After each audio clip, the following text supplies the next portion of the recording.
Shalom saudara terkasih dalam Tuhan Yesus Kristus. Salam jumpa bagi saudara seiman dimanapun saat ini berada di seluruh Indonesia dan di luar Indonesia. Saya berdoa penyertaan Tuhan Yesus ada bagi setiap hidup saudara dan bersama keluarga. Amin. Saudaraku, saya melihat di media sosial seorang ibu dan anaknya bertemu ya saudara. Dan video itu menjelaskan bahwa seorang ibu ini yang beragama Islam melahirkan anak yang sekarang jadi pastor, saudara ya. Saudara lihat di thumbnailnya, menuai banyak komentar ya. Ada yang mengatakan bahwa gagal mengajar anaknya, ada yang mengatakan salah pergaulan anaknya sehingga menjadi pastor katanya, saudaraku. Lalu kemudian nanti di akhirat akan dihukum. Berbagai macam komentar dari setiap individu yang melihat video itu. Nah saudara, kalau dari saya, kita melihat kondisi ini ada senangnya saudara. Senangnya di mana bahwa sekalipun kita berbeda keyakinan bisa tetap rukun ya. Sama dengan Tuhan, Tuhan itu memberikan kebebasan kepada umat manusia. Tuhan tidak pernah membuat kita seperti robot. Dia menciptakan kita lalu menyetel kita. Kita mau memilih apa? Dan tentunya anak ini paling tahu. Dia merasakan apa yang terjadi dengan hidupnya. Kalau orang mengatakan bahwa salah pergaulan, anak ini salah pergaulan sehingga tadinya lahir dari rahim seorang yang beragama Islam, lalu kemudian setelah besar maka dia menjadi imam Katolik. Saudaraku, menurut saya kesalahan itu dilihat daripada sebuah kejahatan itu dilihat dari perilaku. Ya, jangan karena hanya dia menjadi seorang pastor lalu kita bilang salah bergaul.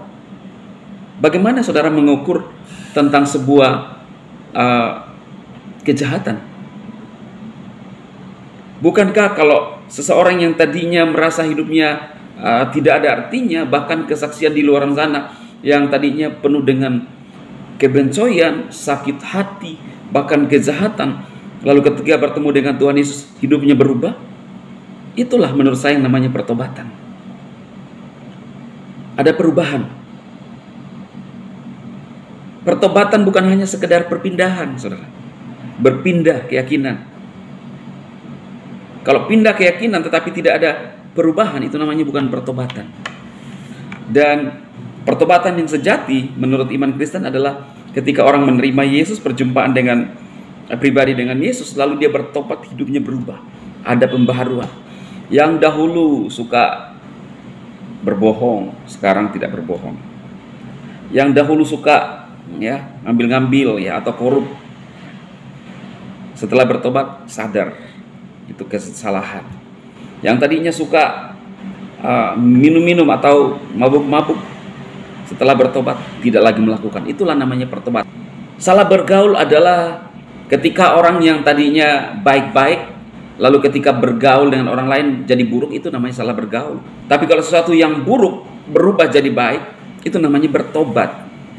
Jangan disalahartikan.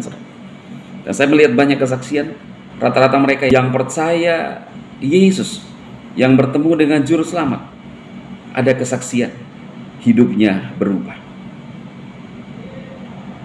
Luar biasa saudara ya.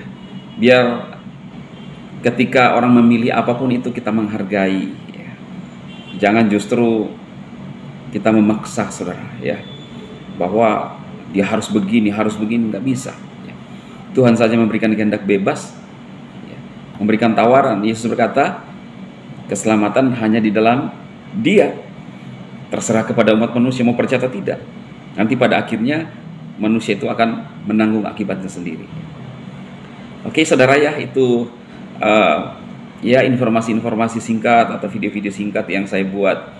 Semoga membangun saudara-saudara seiman, bukan hanya khotbah ya, tetapi bagaimana saya melihat sebuah video-video yang memberikan inspirasi kepada saya pribadi dan juga saya sampaikan dari channel ini. Tuhan Yesus memberkati saudara sekalian.